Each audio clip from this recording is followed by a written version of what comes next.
जय हिंद दोस्तों। RP target education के यूट्यूब चैनल में आप सभी का स्वागत है। दोस्तों आज हम लोग देखेंगे प्रैक्टिस संख्या 2। दोस्तों इसके पहले प्रथम प्रैक्टिस सेट हम लोगों ने देखा 120 प्रश्नों का। इसके बाद आज भी हम लोग देखेंगे 120 प्रश्नों का सीरीज होगा। दोस्तों 30 प्रश्न आपका सीडीपी का होगा, ठीक है। 30 प्रश्न आपका सीडीपी का होगा, 30 प्रश्न आपका हिंदी का होगा और 60 प्रश्न आपका सामाजिक अध्ययन का होगा। तो दोस्तों जो स्टूडेंट पेपर संख्या सेकंड यानी 6 to 8 के लिए सामाजिक अध्ययन लिए हैं उनके लिए आज का ये वीडियो बहुत महत्वपूर्ण होगा। तो आइए प्रथम प्रश्न को हम लोग देखते हैं जो कि सीडीपी के अंतर्गत पहला प्रश्न है और इसको आप लोग कह सकते हैं कि 1 to 5 और 6 to 8 यानी 1 to 5 के लिए और 6 to 8 के लिए कोई भी स्टूडेंट अगर ये देख रहे हैं तो ये सीडीपी का जो है और हिंदी का ये सभी के लिए कॉमन होगा।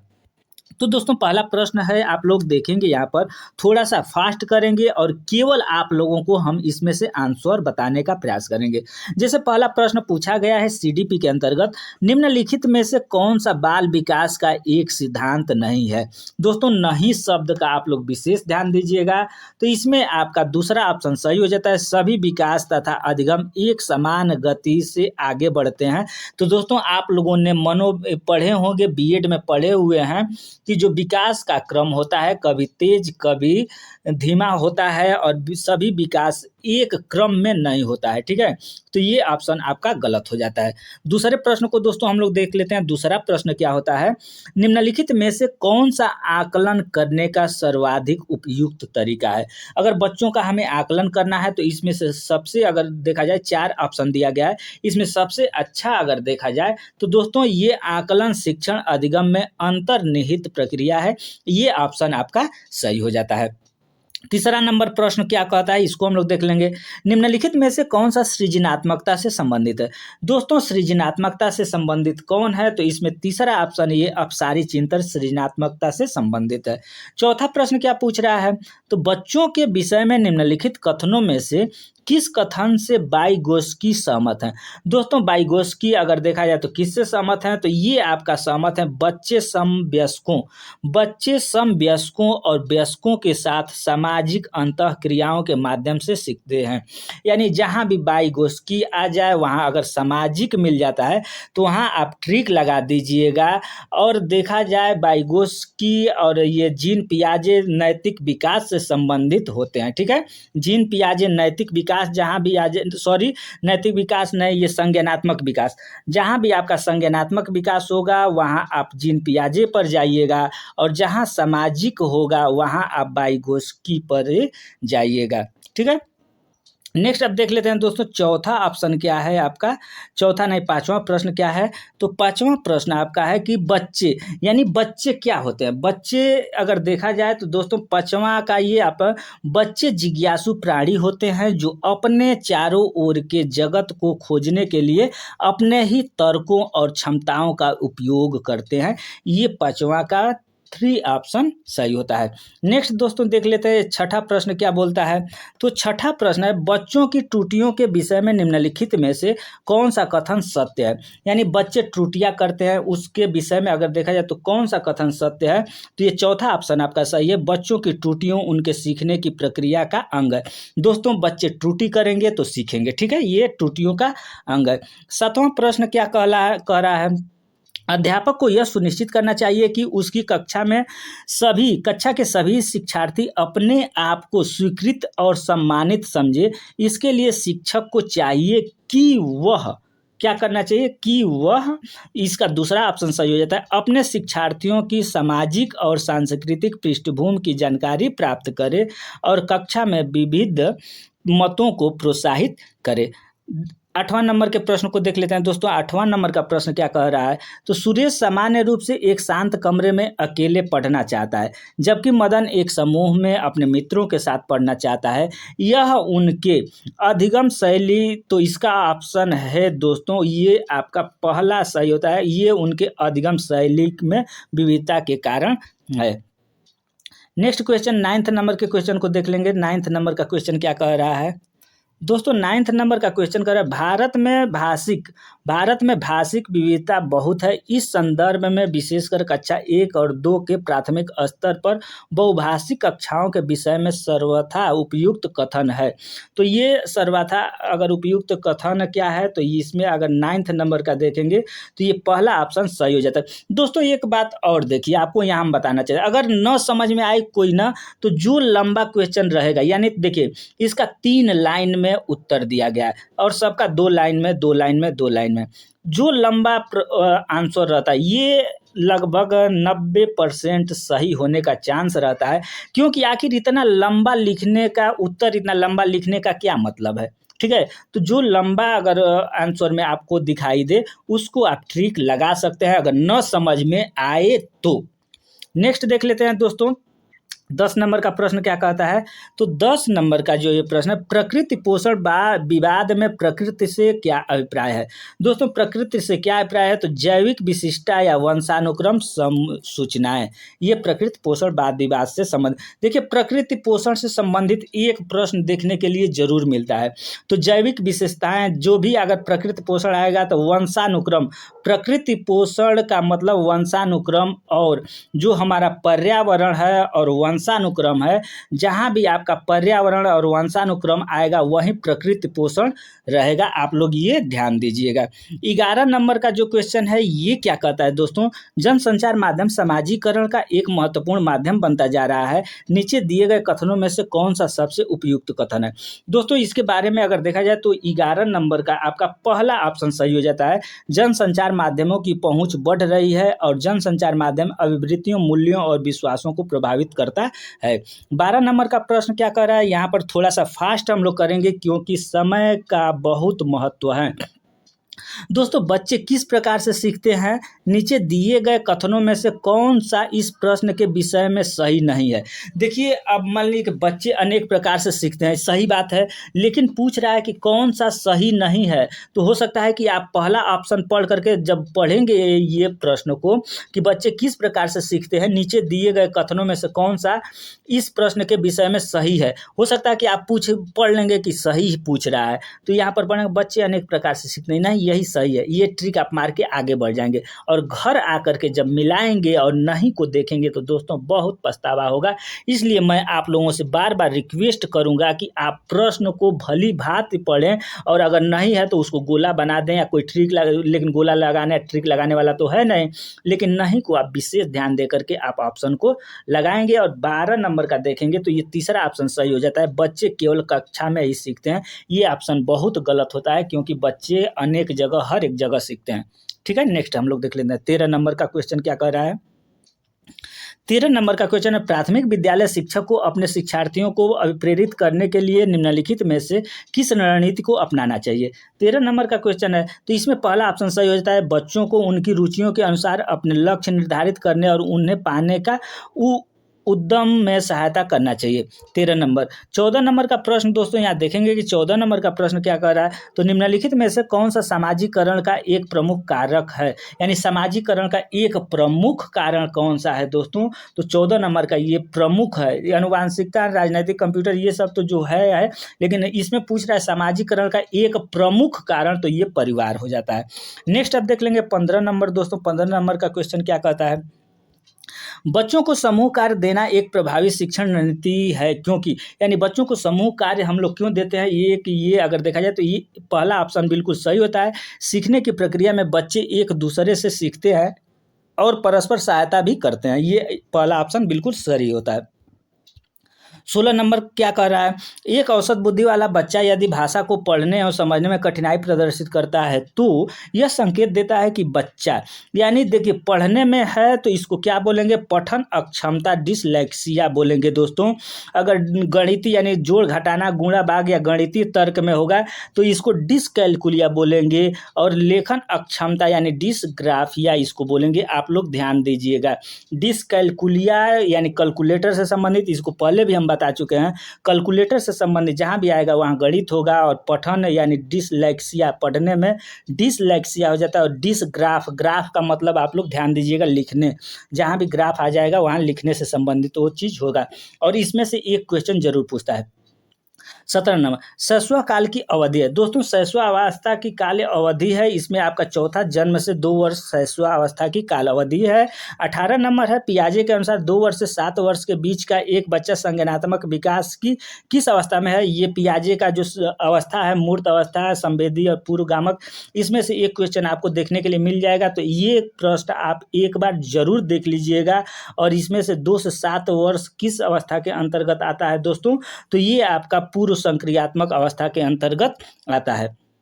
नेक्स्ट देखेंगे 19 नंबर का प्रश्न। दोस्तों 19 नंबर का प्रश्न विकास यानी विकास विशिष्ट से सामान्य की ओर होता है। अगर देखा जाए तो विशिष्ट से सामान्य की ओर होता है कि साधारण से आसान की ओर होता है, या सामान्य से विशिष्ट की ओर होता है, या जटिल से कठिन। तो दोस्तों जो विकास है वो सामान्य से विशिष्ट की ओर होता है, ये आप लोग भी जानते हैं। 20 नंबर का क्वेश्चन है दोस्तों, अगर देखेंगे तो 20 नंबर का, जब वयस्क सहयोग में सामंजस्य कर लेते हैं तो वे बच्चों के वर्तमान स्तर के प्रदर्शन को संभावित क्षमता के स्तर के प्रदर्शन की तरफ प्रगति क्रम को सुगम बनाते हैं, इसे कहा जाता है। दोस्तों तो इसे क्या कहा जाता है, इसको देखना है। तो 20 नंबर का आपका यहाँ पर देखेंगे चौथा ऑप्शन, ये सहयोग देना, ये ऑप्शन बिल्कुल करेक्ट होता है, ये सही है। दोस्तों 21 नंबर के प्रश्न को हम लोग देख लेते हैं, क्या कह रहा है 21 नंबर का, नवीन जानकारी को शामिल करने के लिए वर्तमान स्कीम अवधारणा में बदलाव की गई प्रक्रिया कहलाती है। तो ये क्या कहलाती है, तो 21 नंबर के प्रश्न का उत्तर आपका समायोजन कहलाती है। ठीक है, ये प्रीवियस ईयर के पेपर हैं, कुछ प्रीवियस ईयर के पेपर हैं, इसको आप लोग ध्यान दीजिए। 22 नंबर, तो 22 नंबर है मध्य बाल्यावस्था में भाषा, यानी मध्य बाल्यावस्था में भाषा देखा जाए तो दोस्तों सामाजिकृत और अकेंद्रित, यानी मध्य बाल्यावस्था में भाषा सामाजिकृत के बजाय अकेंद्रित अधिक होती है।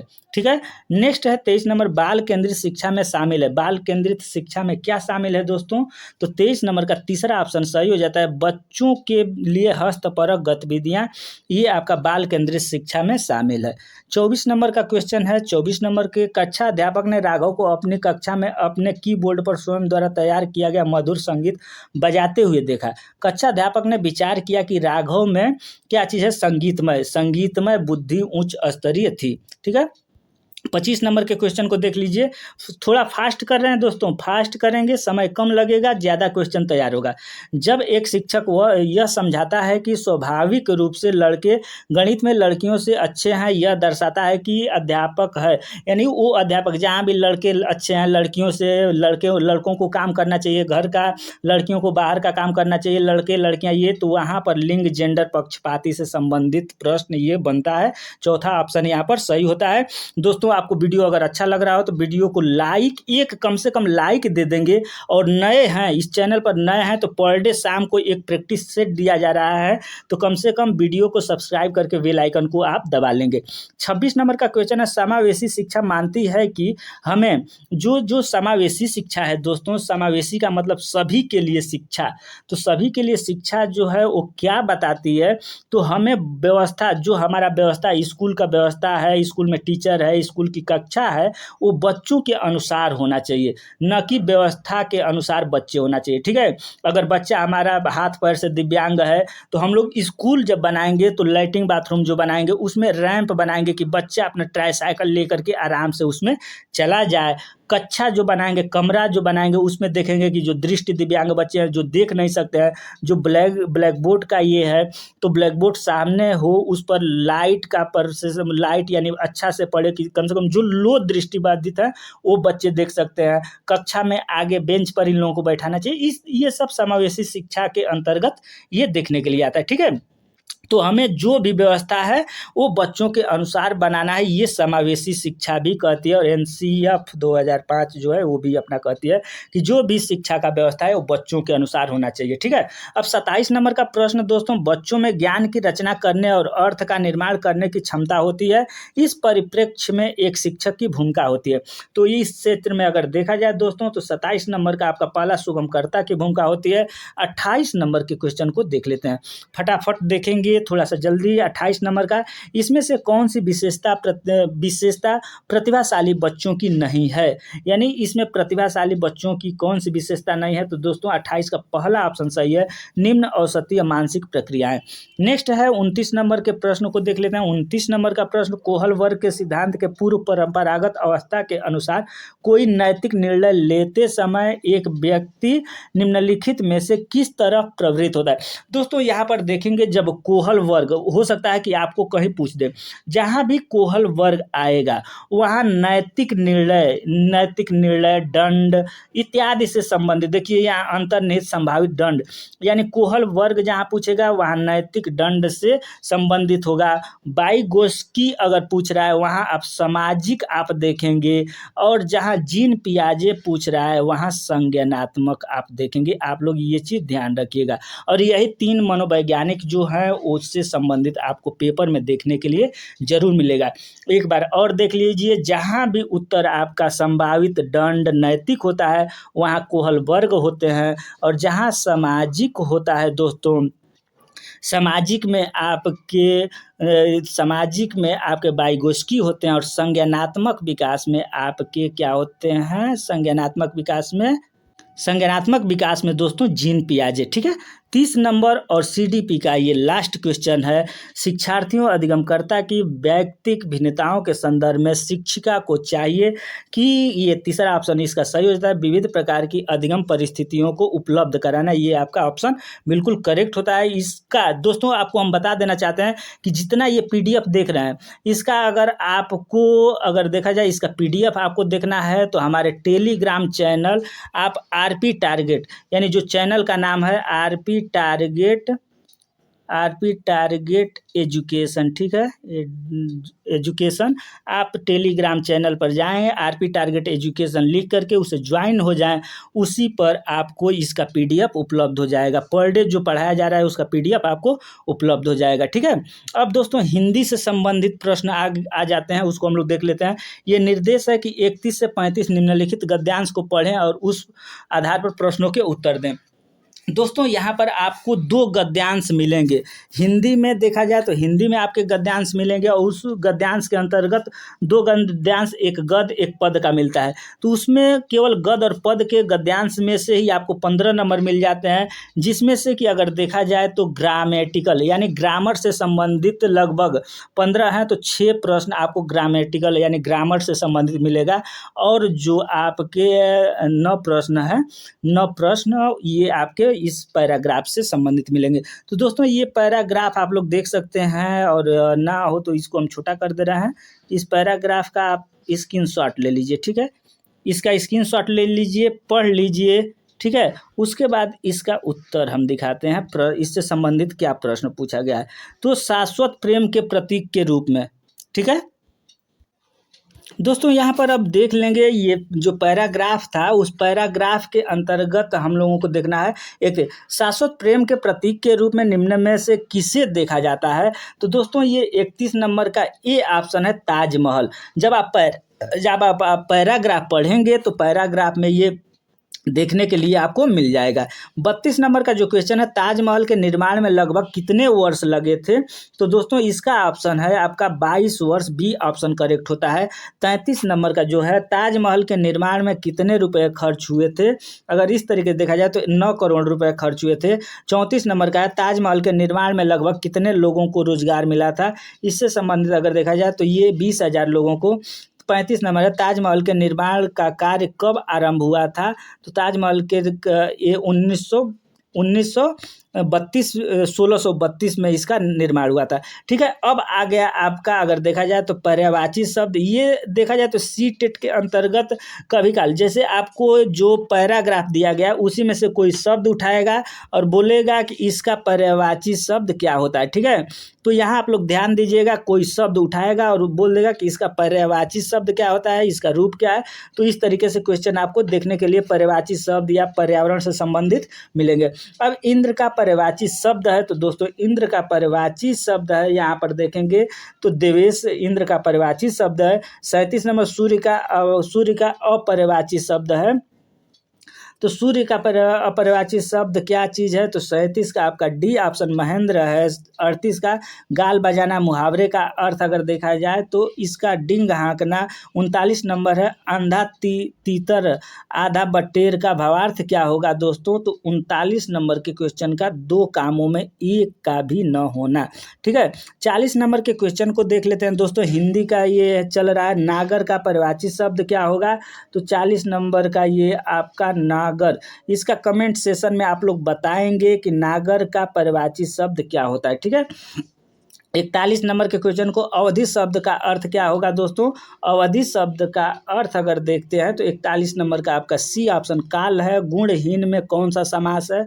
यानी गुणहीन में कौन सा समास है आप लोग देखेंगे, इसका ऑप्शन आपका बी हो जाता है कर्मधारय समास। और 43 नंबर का आविष्कार शब्द का विशेषण।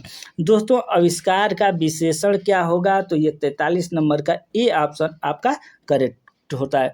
इसके बाद जब ये पेपर समाप्त हो रहा है, इसके बाद हम लोग देखेंगे सामाजिक अध्ययन के 60 प्रश्न। 44 नंबर के पहनना का भाववाचक संज्ञा क्या होगा? दोस्तों पहनना का भाववाचक संज्ञा पहनावा होगा।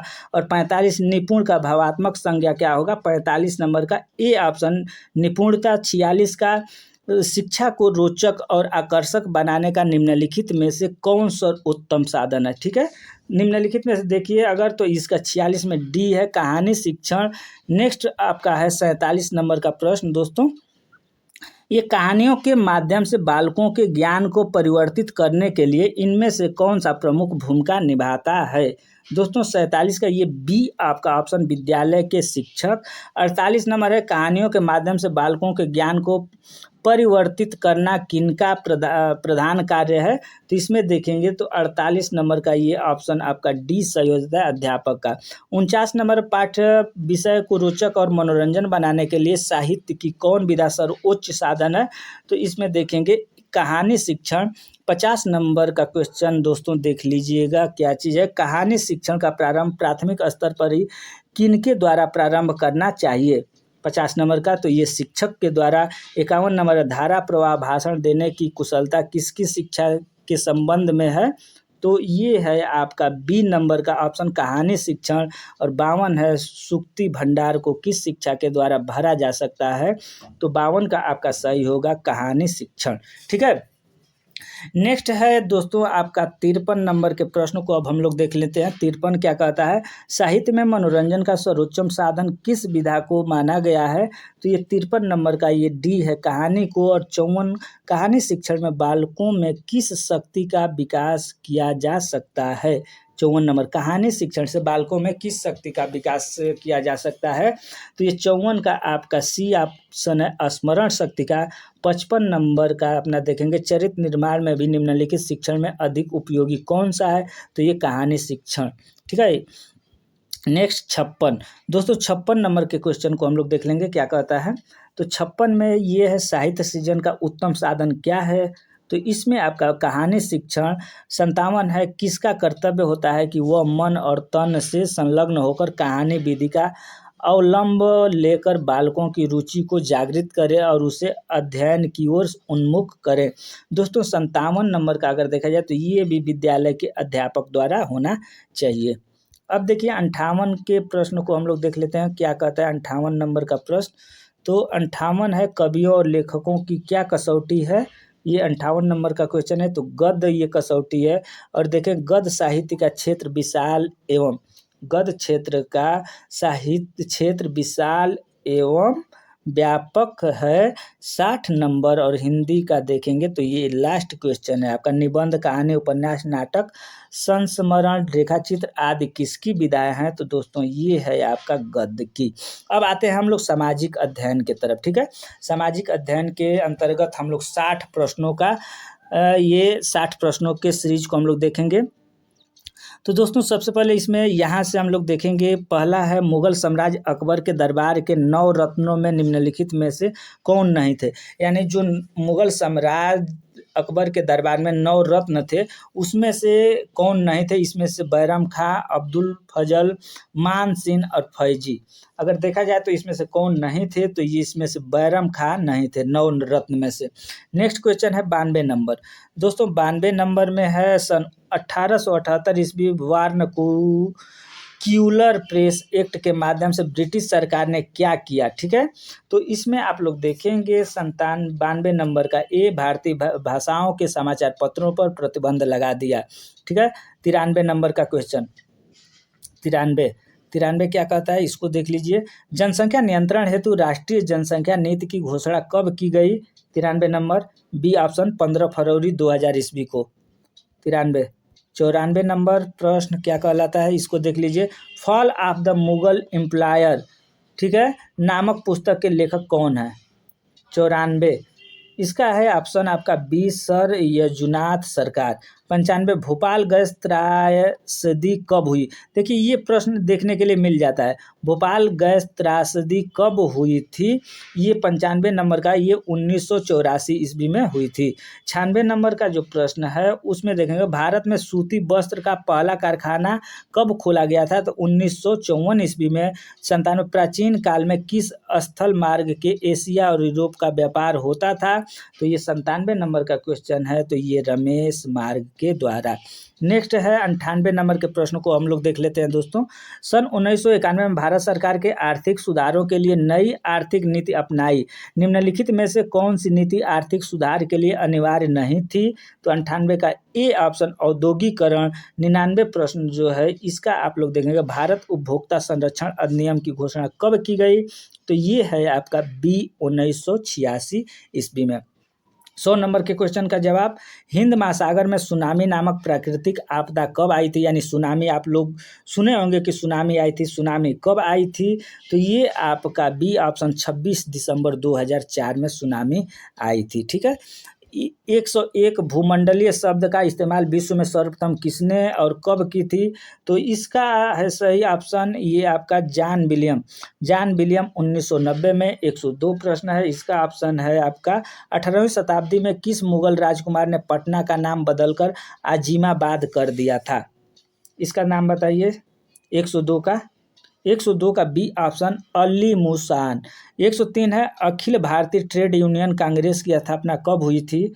ये 103 नंबर का प्रश्न है 1920 ईस्वी में। नेक्स्ट है 104 नंबर प्रश्न, ये क्या कहता है, संविधान सभा के प्रारूप समिति के अध्यक्ष कौन थे? दोस्तों ये तो पता ही होगा, सी डॉक्टर भीमराव अंबेडकर। उसके नेक्स्ट है आपका 105 नंबर का प्रश्न, ये क्या कहता है, इसको आप लोग देखेंगे। संविधान के किस संशोधन द्वारा वयस्क मताधिकारों के लिए वयस्कता की उम्र 21 वर्ष से घटाकर 18 वर्ष कर दी गई? 105 नंबर का ये आपका ऑप्शन 61वें संविधान के 61वें जो संशोधन हुआ था संविधान में, उसके अनुसार 1989 में ये किया गया था। 106 नंबर का प्रश्न है बिहार विधानसभा में अनुसूचित जाति के लिए कितनी सीटें सुरक्षित है? 106 नंबर, ये आपका बी है 38। 107 नंबर बारदोली आंदोलन का नेतृत्वकर्ता कौन था? उसमें है 107 का ये ऑप्शन आपका बी हो जाता है, सरदार वल्लभ भाई पटेल ने किया था। 108 नंबर के प्रश्न को हम लोग देख लेंगे। 108 यंग इंडिया नामक पुस्तक के लेखक कौन है? यंग इंडिया नामक पुस्तक के लेखक कौन है? तो ये आपके महात्मा गांधी है। 109 नंबर का प्रश्न देखेंगे। 100 निम्नलिखित में से जल किस प्रकार का संसाधन है? जल किस प्रकार का संसाधन है? तो दोस्तों ये जल आपका चक्रीय संसाधन है। आप लोग जानते होंगे कि बारिश होती है, धूप होता है, फिर पानी ऊपर जाता है, आकाश में वाष्प बनकर फिर बारिश होता है, तो ये चक्रीय संसाधन है। 110 नंबर का है भारत में हरित क्रांति के जनक कौन है? भारत में हरित क्रांति के जनक कौन है? तो दोस्तों इसमें एम.एस. स्वामीनाथन ये हरित क्रांति के जनक माने जाते हैं। 111 नंबर का जो क्वेश्चन है इसमें अगर देखेंगे तो भारत और चीन को विभाजित करने वाली रेखा निम्नलिखित में से कौन सी है? तो ये दोस्तों मैक-मोहन रेखा। नेक्स्ट है 112 नंबर के प्रश्न का उत्तर हम लोग देखेंगे। विद्यालय में अध्यापन विधि के तहत सामान्य से विशिष्ट की ओर की शिक्षा निम्नलिखित में से किस विधि में दी जाती है? यानी सामान्य से विशिष्ट की ओर। आप लोगों को हमने बताया था एक बार 112 नंबर ये क्रियाकलाप विधि द्वारा, ठीक है, क्रियाकलाप विधि द्वारा ये सामान्य से विशिष्ट की ओर जो शिक्षा होती है वो दी जाती है। अब देखेंगे कि ये 112 हाँ सी क्रियाकलाप विधि। अब देखें विद्यालयों में सृजनकर्ता आधारित शिक्षा है तो निम्नलिखित में से क्या आवश्यक है। 113 नंबर का ये डी आपका मूल्यांकन प्रणाली में सुधार करना। 114 नंबर के प्रश्न के उत्तर को सामाजिक विज्ञान की कक्षा में शिक्षक द्वारा छात्रों की जांच परीक्षा लेने से शिक्षक को क्या समझने की मदद मिलती है। 114 नंबर के प्रश्न का छात्र कितने तेज और बुद्धिमान हैं। नेक्स्ट है 115 नंबर का प्रश्न, विद्यालय स्तर पर सामाजिक विज्ञान में प्रोजेक्ट विधि द्वारा शिक्षण से छात्रों में किस तरह की प्रवृत्ति नहीं जागृत होती है। ये 115 नंबर का ए सहनशीलता की। 116 क्षेत्रफल की दृष्टि से भारत का विश्व में कौन सा स्थान है। 7वां अखिल भारतीय राष्ट्रीय कांग्रेस की पहली बैठक कहाँ हुई थी। बी बम्बई। 118 नंबर प्रश्न, सरफरोशी की तमन्ना अब हमारे दिल में है, देखना है जोड़ कितने बाजुओं का तिल में है, इसके लेखक निम्नलिखित में से कौन है। 118 इसका ए बिस्मिल्ला आजिमाबाई। 119 नंबर, शैक्षिक सुधार हेतु राष्ट्रीय शिक्षा नीति कब लागू की गई थी। 1986। 120 नंबर, वर्तमान में भारत में कौन सा मूल अधिकार नागरिकों को प्राप्त नहीं है। यानी भारत में कौन सा मूल अधिकार नागरिकों को प्राप्त नहीं है। 120 नंबर ये डी है संपत्ति का अधिकार। 121 नंबर के प्रश्न का उत्तर हम लोग देखेंगे। 121 सामाजिक सर्वेक्षण क्या है। सामाजिक सर्वेक्षण क्या है। 121 नंबर का आपका बी ऑप्शन, व्यक्तियों के समूह की सामाजिक संस्थाओं एवं क्रियाओं का अध्ययन। 122 नंबर, निम्नलिखित में से अर्थशास्त्र का संबंध किससे है। अर्थशास्त्र का संबंध किससे है। 122 नंबर का डी धन से, आर्थिक अर्थ। 123 भारतीय रिजर्व बैंक की स्थापना कब हुई थी। 123 ए 1 अप्रैल 1935 को। भारत में वन्य जीव संरक्षण अधिनियम कब लागू किया गया था। 124 ए 1972। 125 का संसाधन संरक्षण की दिशा में नर्मदा बचाओ अभियान किसने शुरू किया था। 125 का बी आपका मेधा पाटकर। नेक्स्ट 126 दोस्तों 126 नंबर का जो प्रश्न है ये देखेंगे। यदि एक शिक्षक वर्ग में अपने छात्रों के से यह प्रश्न पूछता है कि कल्पना करो कि तुम खाना बदोश समाज के एक सदस्य हो जो प्रति 3 महीने पर अपना आवास बदलते हैं, यह तुम्हारे जीवन में क्या परिवर्तन लाएगा। यह छात्रों में निम्नलिखित में से किस तरह की मनोवृत्ति पैदा करेगा। तो दोस्तों 126 का आपका डी ऑप्शन सही हो जाता है।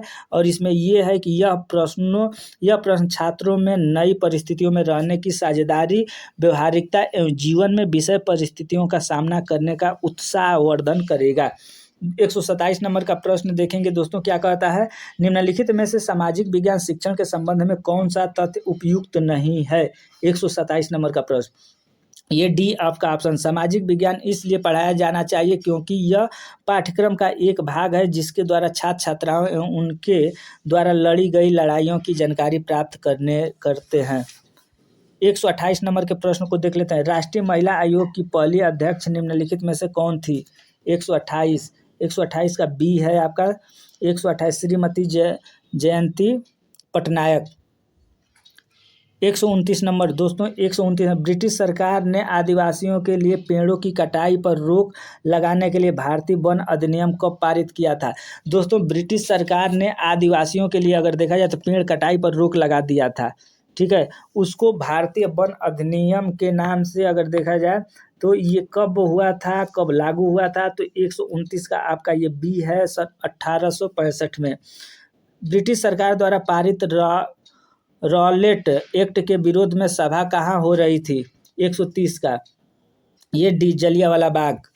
नेक्स्ट है 131 दोस्तों 131 का भारत में राष्ट्रीय विकास परिषद NDC का गठन कब हुआ था। 131 ये सी 6 अगस्त 1952 को। 132 नेपाल की सीमा निम्नलिखित में से भारत के किस राज्य से मिलती है। 132 का सी है ये सिक्किम। दोस्तों अब देख लेते हैं 133 नंबर के सवाल का क्या होगा। किताब उल हिंद नामक पुस्तक की रचना किसने की। किताब उल हिंद नामक पुस्तक की रचना किसने की? 133 नंबर इसका बी ऑप्शन अल बरूनी। ठीक है। यहाँ देखेंगे कि कृषि के क्षेत्र में तीन कठिया व्यवस्था का संबंध किस राज्य से था? 134 ए बिहार। 135 नंबर का प्रश्न, मेरे शरीर पर किया गया लाठी का एक एक प्रहार ब्रिटिश साम्राज्य के कफन की कील सिद्ध होगा। यह कथन किसका है? 135 नंबर के प्रश्न का सवाल, लाला लाजपत राय। 136 राष्ट्रीय मानवाधिकार आयोग का गठन कब हुआ था? 136 सी आपका ऑप्शन सही होता है, 1993 में। 137 नंबर के प्रश्न के उत्तर हम लोग देखेंगे। भारतीय संसद की बैठक बुलाने, स्थगित करने और लोकसभा को भंग करने का अधिकार निम्नलिखित में से किसे है? 137 नंबर के प्रश्न, सी राष्ट्रपति को। 138 नालंदा विश्वविद्यालय की स्थापना किस शासक के द्वारा की गई थी? नालंदा विश्वविद्यालय स्थापना की किस शासक के द्वारा की गई थी? 138 ए कुमारगुप्त। 139 भारत में पूर्ण स्वराज की मांग को कांग्रेस के किस अधिवेशन में पारित किया गया था? 139 नंबर के प्रश्न को देखेंगे, लाहौर 1929। 140 नंबर का प्रश्न क्या कह रहा है? अखिल भारतीय किसान सभा का गठन कब हुआ था? 140 ये सी 1936। 141 नंबर जेलियांगरांग नामक आदिवासी आंदोलन का नेता निम्नलिखित में से कौन था? 141 इसका जादो नांग। 142 मुगल साम्राज्य का अंतिम मुगल साम्राज्य कौन था? B Bahadur Shah Zafar two. 143 number Bharat को गणराज्य कब घोषित किया गया था? 143 प्रश्न के उत्तर को हम लोग देखेंगे। इसका ऑप्शन होता है सी 26 जनवरी 1950। 104 पटना उच्च न्यायालय की स्थापना कब हुई थी? 144 का ए है सन 1916 ईस्वी को। 145 नंबर का प्रश्न क्या कह रहा है, इसको देख लेंगे। भाखड़ा नंगल परियोजना किस नदी पर स्थित है? भाखड़ा नंगल परियोजना किस नदी पर स्थित है? 145 इसका सी है आपका सतलज नदी पर। भरतपुर पक्षी विहार भारत के किस राज्य में स्थित है? भरतपुर पक्षी विहार भारत के किस राज्य में स्थित है? दोस्तों ये जो पक्षी विहार है इससे संबंधित एक वीडियो हम बनाए हुए हैं, आप चाहें तो उसको देख सकते हैं। एक बात और आपको हम बताना चाहते हैं कि जो एनसीईआरटी आधारित जो आपका ईवीएस है, इससे संबंधित केवल हम 3 वीडियो बनाए हैं, मात्र 3 वीडियो एंटीबायोटिक डोज 1, 2 और 3 करके है। आप अगर उसको देख लेते हैं तो एनसीईआरटी अंतर्गत आपका एक भी प्रश्न नहीं छूटेंगे। नेक्स्ट प्रश्न हम लोग देख लेते हैं जो 146 नंबर का है, भारतीय पक्षी विहार भारत के किस राज्य में स्थित है? तो 146 का आपका सही होता है सी ऑप्शन राजस्थान। उसके बाद 147 भारत को कुल कितने डाक क्षेत्रों में बांटा गया है? ये आपका 8। 48 निम्नलिखित में से भारत के वर्तमान मुख्य चुनाव आयुक्त कौन हैं? ये प्रश्न आने वाले हैं सब। निम्नलिखित में से भारत के वर्तमान मुख्य चुनाव आयुक्त कौन सा है? ये पिछले वीडियो में भी हम लोग देखे थे। 148 का बी एस संपत। ये 149 किंडरगार्टन विधि का दूसरा नाम क्या है? ये बालोदान शिक्षण सिद्धांत। 150 और आज के सेशन का ये लास्ट प्रश्न का उत्तर होगा, भारत में सीएनजी आधारित वाहनों का सर्वप्रथम परिचालन कहाँ किया गया था? तो ये आपका दिल्ली में परिचालन किया गया था। नेक्स्ट कल शाम को हम लोग देखेंगे फिर से एक तीसरा आपका ये होगा प्रैक्टिस सेट, तीसरा प्रैक्टिस सेट होगा। वीडियो अगर अच्छा लगा हो वीडियो को लाइक करें, शेयर करें तथा चैनल पर पहली बार विजिट कर रहे हैं तो चैनल को सब्सक्राइब करके बेल आइकन को दबा लेंगे। धन्यवाद।